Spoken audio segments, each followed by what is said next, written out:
जय भीम साथियों। देश में आज भी अगर कोई ऐसा मुद्दा है जिस पर कभी बहस खत्म नहीं होती तो वह मुद्दा है आरक्षण का।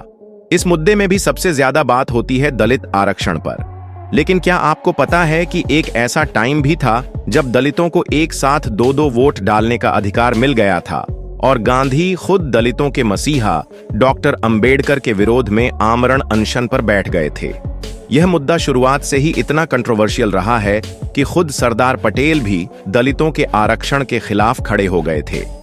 आज जब सवाल उठाए जाते हैं कि आरक्षण कब खत्म होगा, तब कई लोग डॉक्टर अंबेडकर को ही आगे खड़ा करके कहते हैं कि संविधान लागू होने के 10 साल बाद ही आरक्षण खत्म होना था, लेकिन नेता और उनके वोट बैंक के चलते यह आज भी चला रहा है। तो आरक्षण के इतिहास से ही आरक्षण का भविष्य निकालते हैं और आज हम आरक्षण की बात करते हैं, क्योंकि अपना इतिहास नहीं जानोगे तो खुद को कैसे पहचानोगे। आरक्षण का यह मुद्दा आज से नहीं बल्कि ब्रिटिश टाइम से चला रहा है। देश में कई नेता थे जिन्होंने अपनी पूरी लाइफ लगा दी। दलितों को अधिकार दिलाने में इन नेताओं में अगर कोई सबसे आगे था तो वह थे बाबा साहब भीमराव अंबेडकर, जिन्हें आज भी दलितों का मसीहा कहा जाता है। डॉक्टर अंबेडकर का मानना था कि समाज में जिन लोगों को हक नहीं मिला, अगर उन्हें उनका हक दिलाना है तो उसके लिए जरूरी है कि उनको राजनीति में मौका दिया जाए, और यह मौका तभी मिल पाएगा जब दलितों को आरक्षण दिया जाएगा। 1930 में गोलमेज सम्मेलन हुआ था। इसमें डॉक्टर अंबेडकर ने लगभग यही बातें कही थीं। उन्होंने कहा था कि मेरा साफ तौर पर मानना है कि वंचित वर्ग की समस्या तब तक हल नहीं होगी जब तक राजनीतिक सत्ता शोषित और वंचित तबके के हाथ में नहीं आती। मेरे ख्याल में शोषित और वंचित वर्ग की समस्या एक राजनीतिक समस्या है और इसे इसी तरह से ही देखना चाहिए। इसी गोल में सम्मेलन में डॉक्टर अंबेडकर ने एक प्रपोजल बनाकर ब्रिटिश गवर्नमेंट को भेज दिया था। इस प्रपोजल की कुछ बातों को ब्रिटिश सरकार ने एक्सेप्ट कर लिया। इसमें दलितों को सेपरेट इलेक्टोरेट की बात शामिल थी। यही नहीं, अंग्रेजों ने डॉक्टर अंबेडकर की यह बात भी मान ली थी कि दलितों के पास एक नहीं बल्कि दो वोट देने का अधिकार होगा। ये 2 वोट इसलिए थे ताकि एक वोट से दलित अपना दलित कैंडिडेट चुन सके और दूसरे वोट से जनरल कैंडिडेट को चुन सके। यानी कि दलितों के लिए वोट देने का अधिकार सिर्फ दलितों के पास था। अब दलितों को जब ये अधिकार मिलने की बात आई तो गांधी को अंग्रेजों की चाल आ गई। उन्हें अच्छे से पता था कि कैसे मुस्लिमों को सेपरेट इलेक्टोरेट देकर हिंदू मुस्लिम एकता में अंग्रेजों ने फूट डाली है। उन्हें लगता था कि यह भी अंग्रेजों की चाल है ताकि हिंदू भी आपस में ही लड़ने लगे। इसलिए गांधी जी डॉक्टर अंबेडकर के फैसले के खिलाफ जेल में ही आमरण अनशन पर बैठ गए। गांधी उस समय पुणे की यरवदा जेल में बंद थे। उधर डॉक्टर अंबेडकर भी दलितों को सत्ता दिलाने के लिए इस जिद पर अड़े बैठे थे। यहाँ गांधी की तबीयत लगातार अनशन की वजह से खराब होने लगी थी। इससे डॉक्टर अंबेडकर का जगह जगह विरोध हुआ। आप शायद यकीन न करें, लेकिन इन्हीं डॉक्टर अंबेडकर की जिद की वजह से कई आदिवासी बस्तियों को उस समय गुस्से में जला दिया गया। आखिरकार 24 सितंबर 1932 को यरवदा जेल में गांधी और डॉक्टर अंबेडकर के बीच एक समझौता हुआ। इसी समझौते को हम पुनः पैक्ट के नाम से जानते हैं। बताया जाता है कि डॉक्टर अंबेडकर ने बहुत बेमन से इस पर साइन किए थे। इस समझौते में डॉक्टर अंबेडकर को अलग निर्वाचक मंडल यानी कि सेपरेट इलेक्टोरेट और 2 वोट का अधिकार छोड़ना पड़ा। लेकिन उन्होंने पुनः पैक्ट में रिजर्व सीटों की जो संख्या थी उसे 71 से बढ़ाकर 148 करवा लिया था। लेकिन कहानी यही नहीं खत्म हुई। 15 साल बाद जब देश आजाद हुआ तो आरक्षण की बहस फिर से शुरू हुई। संविधान सभा में कई ऐसे लोग थे जो आरक्षण के साथ थे और कई ऐसे थे जिन्हें आरक्षण पसंद नहीं था। वह आरक्षण के खिलाफ थे। नौकरी के लिए SC और ST कैटेगरी में रिजर्वेशन पर तो आसानी से सहमति हो गई थी। लेकिन जब कहा गया कि लोकसभा और विधानसभा की सीटों पर आरक्षण दिया जाए तो मामला बढ़ गया। यही नहीं, डॉक्टर अंबेडकर ने फिर से एक अलग निर्वाचन क्षेत्र यानी कि सेपरेट इलेक्टोरेट की मांग कर दी थी। इस वजह से जो संविधान समिति थी उसमें कई दिनों तक गतिरोध रहा। कई बड़े नेता डॉक्टर अंबेडकर से नाराज भी हो गए। जाहिर है कि कांग्रेस के खेमे में खलबली मच गई थी। पॉलिटिकल राइटर क्रिस्टोफर जफर ने भीमराव अंबेडकर की जीवनी में लिखा है कि संविधान सभा में किसी कांग्रेसी नेता के लिए डॉक्टर अंबेडकर की अलग निर्वाचक मंडल की मांग पर राजी हो जाना मुमकिन नहीं था, क्योंकि पुनः पैक्ट के समय इसी बात को ना मानने के लिए गांधी जी ने अपनी जान तक दांव पर लगा दी थी। अब इस बात पर सहमत होना किसी कांग्रेसी के लिए गांधी की विचारधारा के साथ विश्वासघात करने जैसा होता। एक कारण यह भी था कि कांग्रेस पार्टी आजादी से पहले हिंदू मुसलमान के बीच बड़ी खाई को मुख्य वजह मुसलमानों के लिए बनाए गए अलग निर्वाचन मंडल को मानती थी।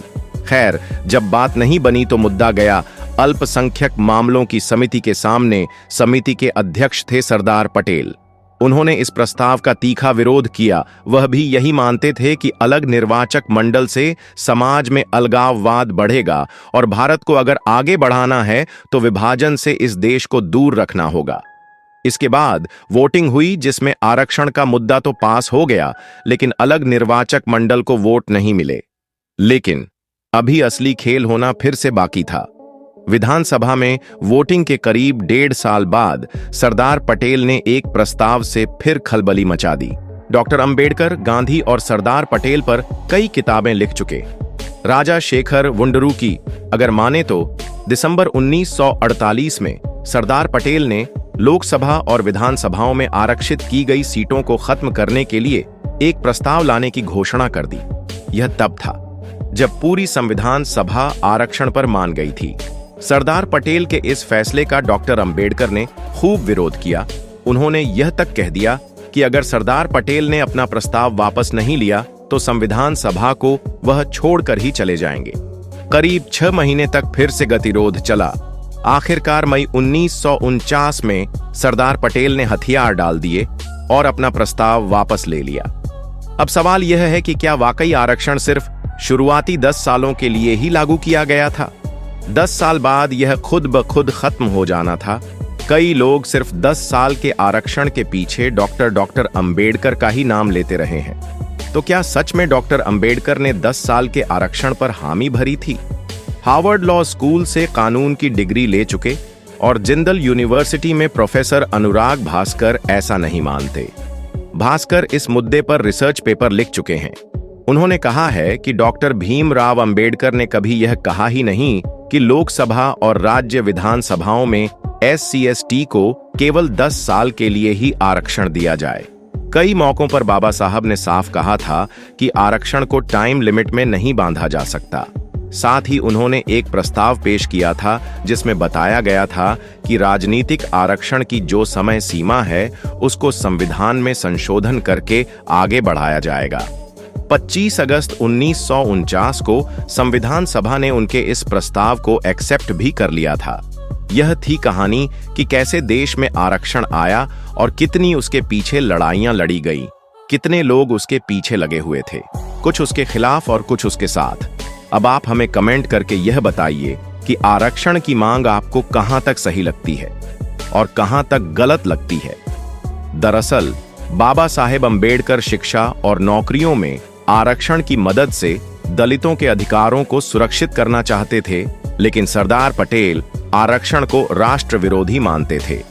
उन्होंने कहा था कि जो लोग अब अछूत नहीं हैं, उन्हें भूल जाना चाहिए कि वे कभी अछूत थे।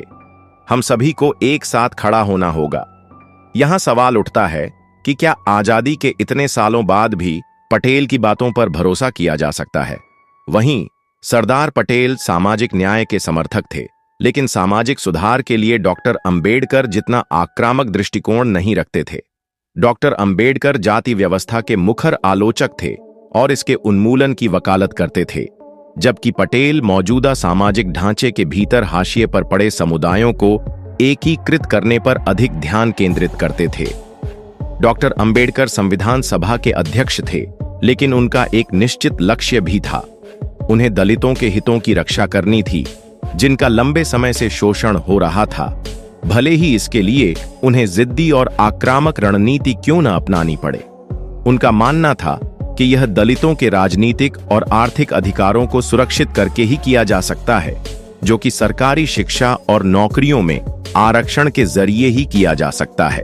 इसलिए उन्होंने प्रस्ताव रखा कि सरकार को दलितों और पिछड़े वर्गों के लिए शिक्षा और नौकरियों में एक निश्चित प्रतिशत सीटें आरक्षित करनी चाहिए। आज की वीडियो में बस इतना ही। यदि आपको हमारे द्वारा बनाया गया यह वीडियो पसंद आया हो और आप चाहते हैं कि हम बाबा साहब के इस मिशन को आगे बढ़ाएं, इसके लिए आप हमें आर्थिक मदद कर सकते हैं।